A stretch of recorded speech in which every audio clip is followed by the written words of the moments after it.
Okay, we're here because there was a question about the dynamic character animation course regarding the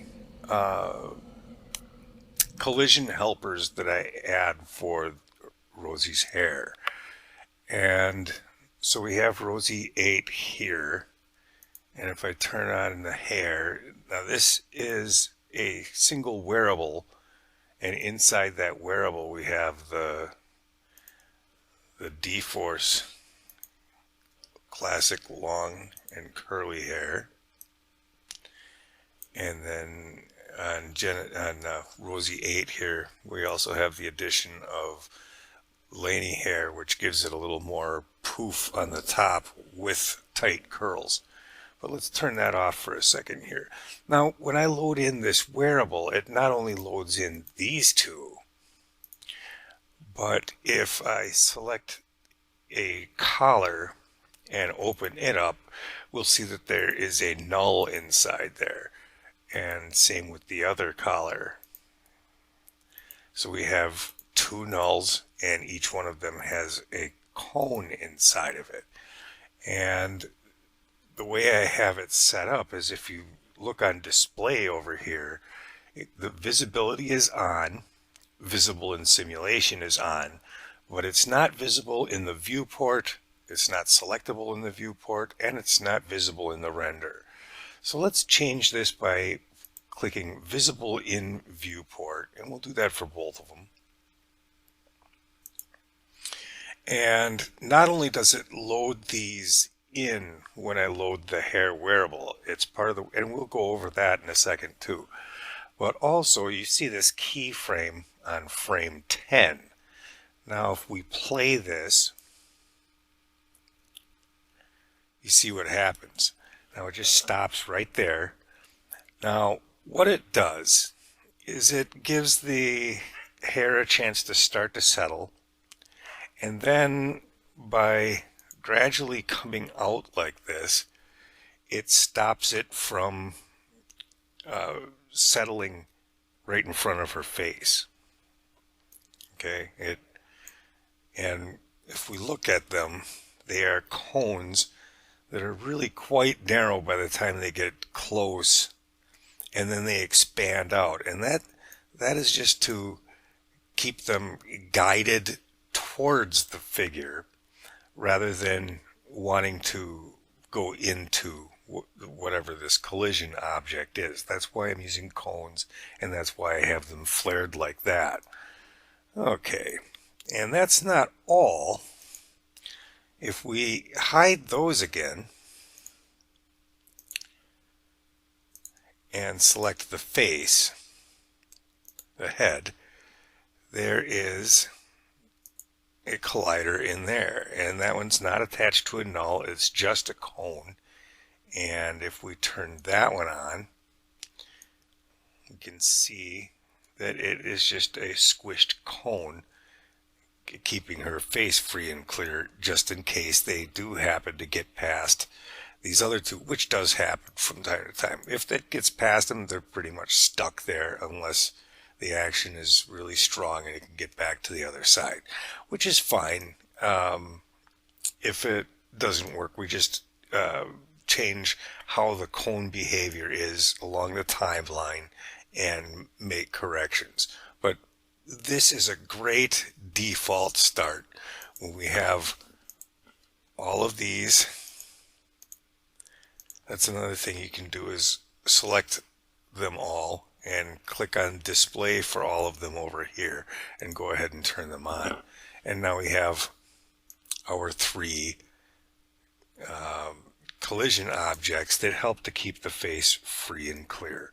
It may take away from a little bit of the realism of it, and I'm less apt to worry too much about realism. I just want things that look kind of cool. And I think that the coolest thing about Rosie 8 is this face. I really like the, okay. Anyway, enough about that. Now that you see how they work, what the question, I think, is how they're made. So let's do that. I'm going to close this hierarchy down a little bit. And before we get started, I'd like to point out something that makes life a lot easier. Let's go to the website here. And on my website, you don't have to use my website. It's just I use it because it's got a handy way to get to mCasual's scripts. And this whole page is all about just having a link to mCasual Daz Scripts 2 site. Okay, I click that and we're greeted with this. And so if we scroll down to scripts, it brings you to this page. And if you scroll that down, what you're looking for is this right here.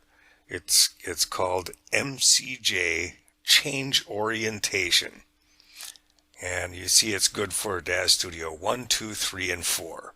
Okay, click on that and it takes you to this page, which tells you how to install it and several ways on how to use it. Rather than going through what mCasual says here, I just wanted to show you how to get the script, and then from here we'll work with it in Daz Studio to show you how I use it for this particular project. There's plenty of other ways to use it, and that's included here. But generally with mCasual's scripts, you scroll all the way past all of the information and read it. He put it there for a good reason. Read it and look at his diagrams, and it's best if you know everything about the tool, and then you come down here and download it. And that really is that's the way to do it. You know, read through everything first and then download it, install it, and then enough babble. Let's get in here and put this great tool to use. So I'm just backing out here. Let's could probably even just get rid of the timeline, but this is good enough. And I'll turn off the aspect frame for this. Okay. So we're going to make a collision object. You don't have to use cones. You can use anything you want. I'm going to use cones because that's what I use. So we go create new primitive, and I'm going to go with the cone. And it looks like it's got my default settings that I use for collision objects. I haven't made a different cone since then. So if you want to do it my way, just make your length 3 feet, your diameter 1 foot, and segments of 5 and 48 sides. But there again, it's just a collision object. You do you, okay? Now, we need to show you the magic of this mCasual script that I just got. Let's select this cone and drag it out here, and immediately, if you're used to trying to manipulate things in Daz Studio, you're going to see what we don't like about this cone is that the orientation is at the very bottom. Okay, so what I do is I now go create new null, and I don't care about anything. Let's fix the mismatch and accept it. And now that it's there, we're going to grab our cone and drag it down. Stop it. There we go. We're just going to drag it down until it's at the bottom.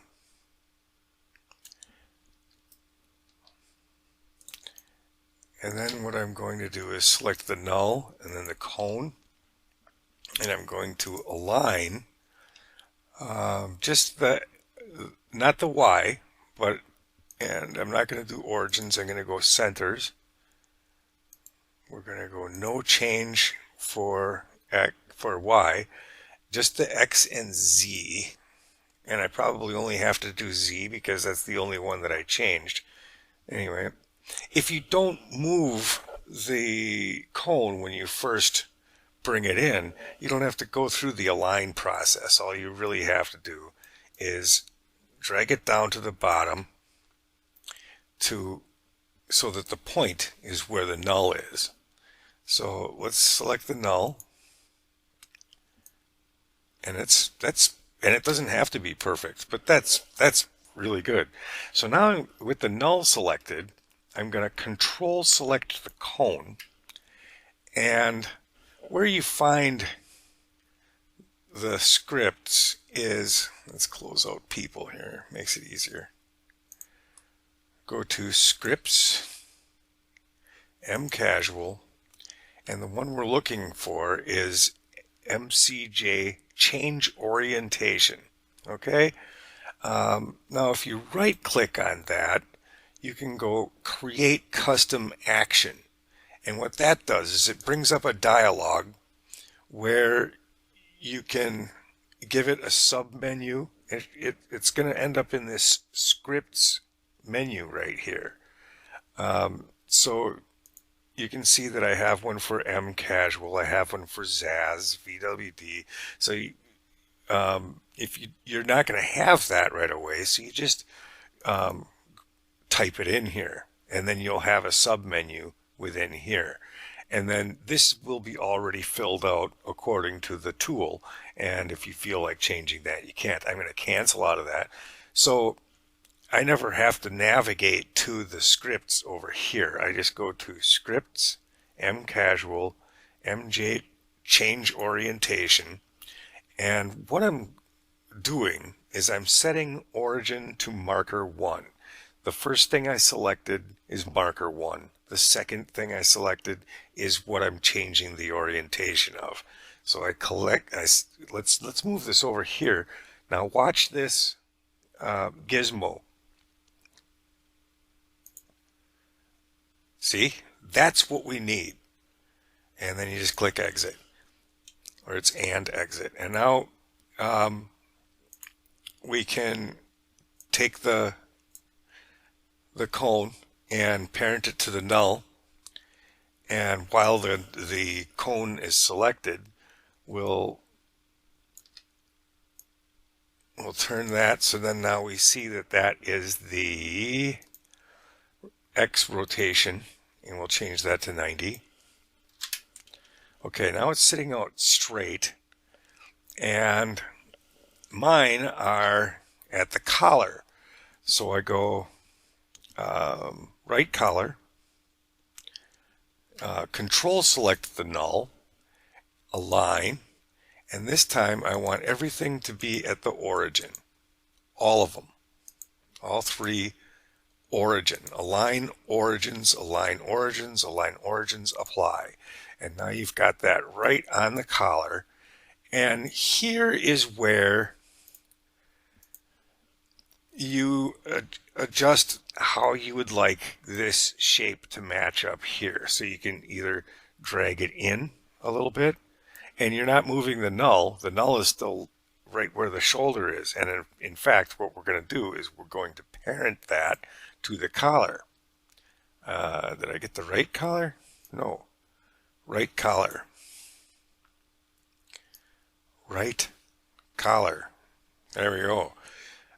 Okay, now we have our null. We want to select our cone again, and you can manipulate it a little bit. Do what you want to make this yours. Okay, and you can see that the dimensions that I give it when I actually create it is what I want. But the thing is for some wild animations, sometimes it's really nice to just scale it up, make it bigger, and then the Y scale is going to be how long it is on the way I create mine with the Y positive. So, and then you can bring it in here, and now you've got a bigger collision point to keep the hair back Sometimes that can be helpful. But I'm just going to put everything back. Okay, now we have the basics. We have the cone parented to a null, which is parented to the collar. Now when I do my animation at frame 10 or wherever you decide to do it, you want to do that to the null. And but the and you're doing your animations, I'm doing mine. The face one would be the same thing as this, but you don't have to use this script on that one, because that one you want the orientation to be at the bottom, and you put the cone this way, pointing out from the face. So let's get to the important parts here. We've got the cone. Let's go to the simulation tab, click on the hamburger menu, and go to dForce, add dForce static surface. So now it would be visible in the simulation anyway, unless you turn it off here. But what it does when you add that is when you go to surfaces, you select your cone. This is actually the surface, but you can just select the cone because it only has one surface. And now you can change your friction. You can change whatever collision layer you're on, and you can change the offset. And I usually give the offset a little bit higher number, just so that the hair tries to stay away from it. Okay, if you get it too high, then you can get some. So if you're using one of these and all of a sudden your hair is doing some really crazy things, it may very well be because your collision offset is too high. Just come and bring it down a little bit, right in there. And okay, so I'm going to reset the friction. And actually, a lot of times for these, I turn the friction right off, or it only goes so low. But actually, it does work decent to have a little bit of friction. Okay, so you don't have hair trying to bend its way right over the top. The friction will actually stop it a little bit. So just give it a little bit of friction. Now, because a lot of times when I'm working, I want to actually be able to see through this thing. I just come up to cut out opacity, and I bring that down a little bit, make it less visible.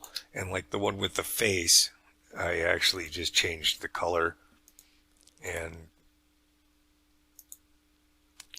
there you have it. You know, you can do whatever you want, because when you're actually done with setting this thing up and positioning it using the null, okay, and I usually don't use the gizmo. I usually come over here, select the null, and just go Y rotate and set it where I want. But I don't do that at frame 0.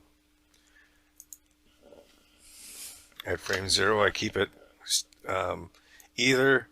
either straightforward or just a little tiny bit, but usually I just keep it straightforward. Click Alt and set that, and you'll reset it all across your whole timeline.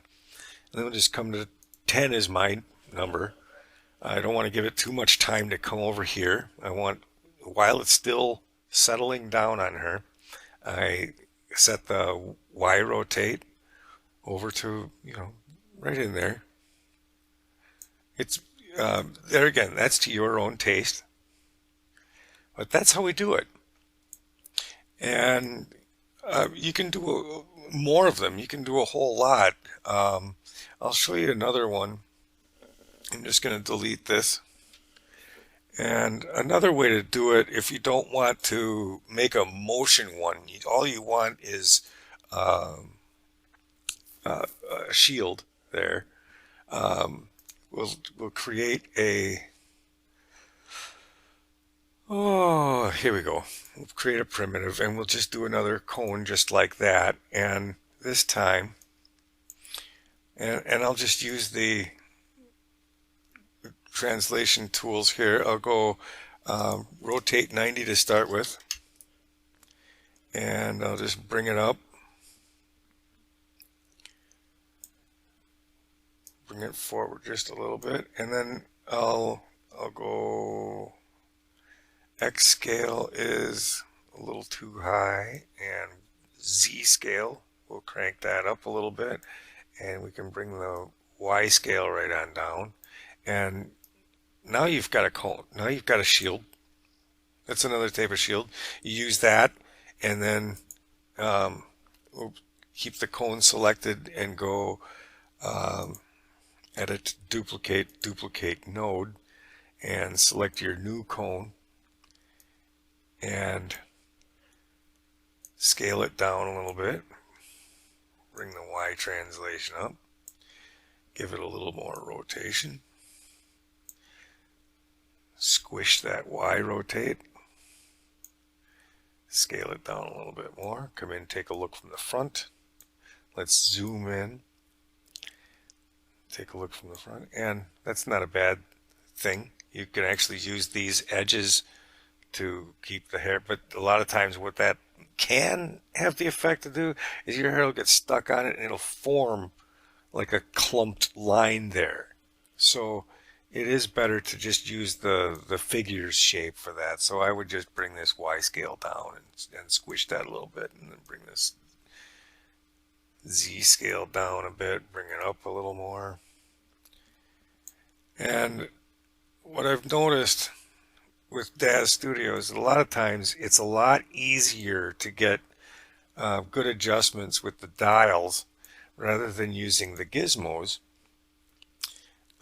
which a lot of times you can accidentally get the wrong thing with these things, and sometimes I know you can adjust the sensitivity of them, and they are nice because you can just sit here, but using the dial, and very much like